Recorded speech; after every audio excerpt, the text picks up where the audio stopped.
Hey guys, welcome to Meals with Maria and welcome to another extreme grocery budget challenge. Now this one I wanted to make special for all of you who have a Dollar Tree with no fridge or freezer section. So what I did was do a pantry only challenge, shelf stable if you will, $20, 5 days, 4 people, and we had lots of food, let me tell you. This is also a great challenge if you have a pantry full of stuff that you're like, I don't know what to do with it. There is some stuff in here, some recipes that I think will be very helpful, and most people have these items in any common pantry. As always, I'll be using oils and some general spices that I do have around. I always recommend buying at least a spice a week if you don't have a full spice rack until you get all filled up on your general spices, because spices are the spice of life, right? As always, you do lose a little bit of variety when you're eating on a budget, so I made 4 very solid meals that lasted us for all 5 days for dinner and lunch, and then some. We had plenty of food. You probably feed 6 with this meal plan. As always, if you are struggling, make sure to reach out to your local food pantry or church. They will hook you up with something, I promise.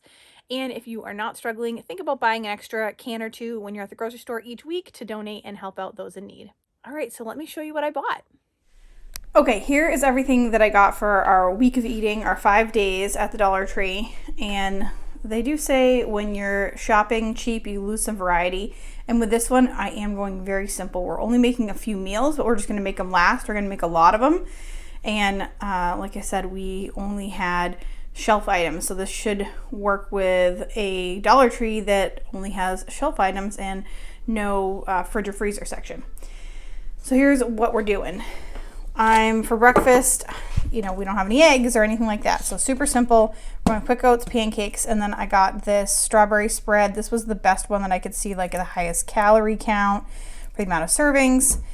I figure I'm going to play around with this a little bit because whose kids, at least my kids, are sick of pancakes. So we're going to put some swirls in there, maybe even make some like pancake donuts. I have a little donut tin. I know not everyone would have that, so I did want to show the swirly pancakes as well. Or you can just put this on top and then, same thing, just put some spread with that. And then we're going to have a minestrone soup. So we're going basic. I got this chicken bouillon, which is going to help us make a couple of things.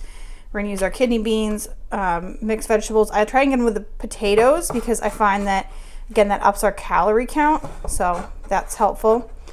And then diced tomatoes, I have to double check. I do have sauce as well. They have sauce and then diced tomatoes at the Dollar Tree. I think I'm going to go with diced, but if I need to, I'll use sauce instead. So we'll see on that. And then I got the elbow macaroni to put in the soup. So that's a lot. So the goal here is to be able to have dinner and then at least lunch the next day with this. And I think we're probably going to have more than that, but we'll see. And then I got crackers to go with our soups. And just as like a snack. The next soup I'll make is a chicken with rice. So we're going to use this 2 pounds of rice, a couple of cans of chicken, some, again, chicken bouillon, some vegetables with potatoes, and then just a regular vegetable blend. So that should make an amazing chicken with rice soup. When we add a little bit of spices in there, it should be no problem. And my goal with that is actually to have 2 dinners and 2 lunches out of that. And I think with all this rice, we should be doing just fine. So hopefully we have a lot of flavor. And then I got a pound of spaghetti and some pesto. That's a simple dinner, just spaghetti with pesto. That's it. It is what it is. And then I wanted to make like a chili bake. So we're going to do this cornbread mix. Now, the only issue with it is it requires eggs, right? We don't have eggs. So 3 eggs. I found a recipe that basically says you can substitute cornstarch. So what I'm going to do is cornstarch instead of the eggs. I'm going to use 2 pans of chili, and I might have extra kidney beans, so I might kind of supplement. I'm not sure, because again, we're going to have this for a dinner and a lunch, and then the milk is for the cornbread, and so we'll just kind of pour this into a casserole dish and then pour the cornbread over it and then bake it. And then the milk will be also good for the quick oats in the morning, and that'll add extra, again, more calories, more vitamins, all sorts of good stuff that you need.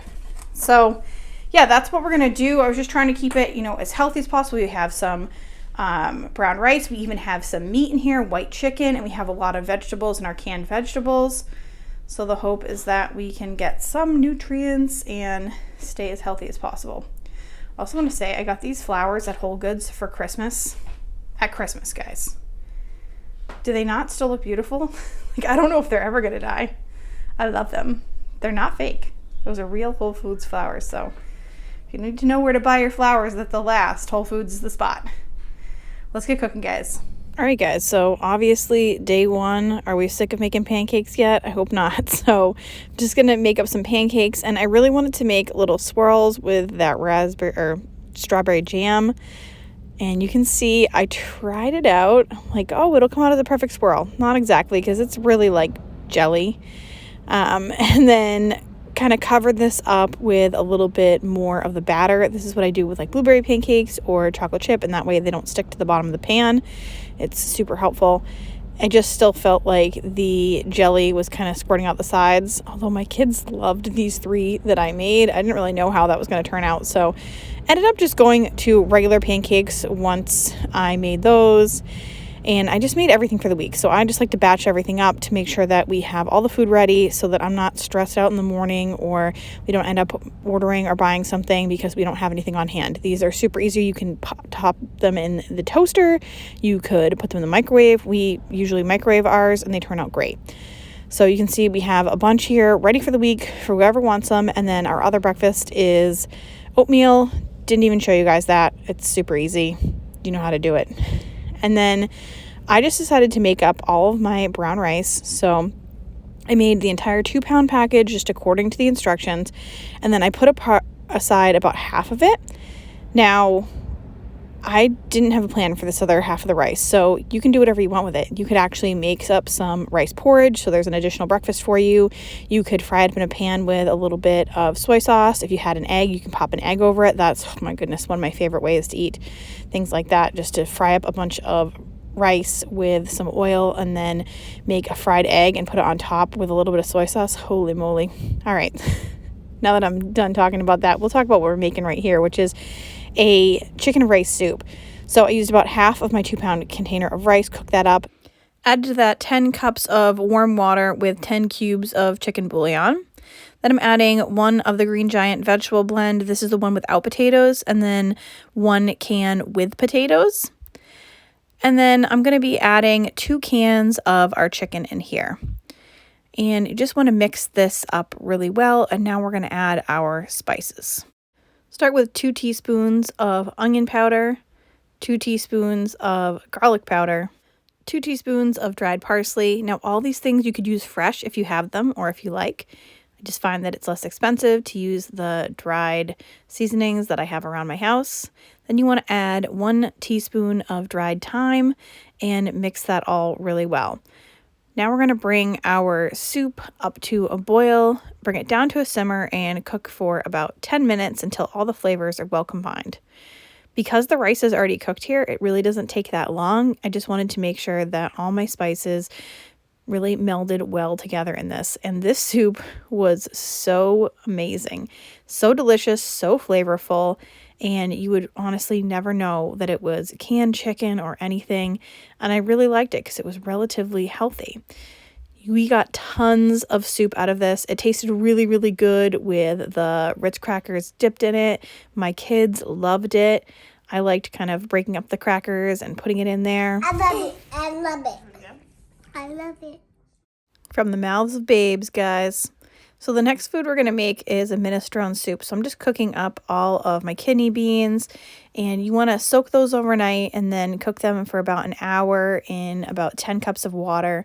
And this is what you get. Now, I had enough beans there that I had those left over in that container. I put about half of them into my soup. Now I'm pouring in about 12 cups of water and 10 chicken bouillon cubes. Then my remaining canned vegetables with potatoes, and then 1 can of Hunt's tomato sauce. I think earlier I had mentioned the diced tomatoes, but I decided to go with the sauce. I'm adding in 2 teaspoons of onion powder, 2 teaspoons of garlic powder, 2 teaspoons of oregano, and 2 teaspoons of dried basil. Then I'm mixing this really well, and I'm just going to bring it up to a simmer, letting everything combine and cook together. And at this point, I'm going to add 2 cups of my dry macaroni. And you just want to cook this for another 10 minutes until your macaroni is fully cooked through. And here you can see I actually made this ahead, but look how much soup we got. This was just meant to be one dinner and one lunch for 4 of us, but it gave us so much more. And we also ended up with this extra elbow macaroni. So this is such a great budget soup and so flavorful and so filling. I recommend it for everybody just to make anytime when you need to save some money. It's delicious. Now I'm going to make a cornbread chili casserole. Now you saw the cornstarch there. I don't have eggs, so I found a recipe where I can use the cornstarch as an egg substitute. I'll also be using my milk in the cornbread, and then the chili obviously is the chili. So I'm just going to mix this up. The recipe for the egg substitute is 2 teaspoons of cornstarch and 3 teaspoons of water. So I've mixed this all together. I needed 3 eggs, so I used 6 and 9, so 6 teaspoons of cornstarch and 9 teaspoons of water. And then I'm pouring this into my cornbread mix. I was very nervous, guys. I had never done this before. I wasn't sure how it was going to turn out, but I'll tell you, it works. It made perfect cornbread. I couldn't taste the cornstarch in it. It was delicious, absolutely fine. So I'll make sure to post all the recipes for everything I'm making down below so that you can make any of the soups, or I will also have the egg cornstarch substitute for you as well. So in baking, it turns out that you can do this. So if you don't have any eggs on hand, make it happen. Use that cornstarch instead. And in this case, at least, it worked out just fine for me. So I'm just using the instructions on the package. So I added milk to my cornbread mix. I had never made this cornbread mix before, and I was surprised at how watery it was, I guess. But like I said, it turned out fine, so no problem at all, just not as thick as I'm used to. So I'm just going to pour my chili into the pan here. Now I'm using, I would say this is like a 8 by 12 or something pan, and it just fits into the small oven that I'm using while my kitchen's being renovated. So I would use a pan similar to this if you're going to make this. And then I'm just pouring the cornbread right over the top. And I'm going to bake this all together until our cornbread is cooked and everything is heated all the way through. So what I was able to do is put this in the oven for 15 minutes at 425 degrees. After the 15 minutes was up, my cornbread looked like this. So it looked really cooked on the top, but it was definitely not cooked all the way through. So I covered mine with tin foil and placed it back in the oven for another 30 minutes at 350 degrees. Now, this was my oven, so it's a small air fryer oven that I'm using right now. So I would just watch this. I just tried to use the instructions on the back of the package for the cornbread, and it just didn't cook through as fast as I had hoped. And that may be because the chili's in there, or maybe because of my oven. So I would just watch it if I were you. Cook it for the 15 minutes at the 425. If it's brown on the top and not cooked all the way through, go ahead and cover it up with some tin foil and then place it back in the oven for 30 minutes at 350. And for me, that cooked it absolutely perfectly. It was cooked all the way through and everything was nice and warm. So of all the meals that I made on this challenge, this was the hit of the challenge. This will be requested in my family again, I am sure. My husband went back for seconds, was absolutely raving about it. Like, this is really, really good. And my kids loved it because they love cornbread and couldn't go wrong. And I was really surprised by the Dollar Tree chili. Like, it was delicious.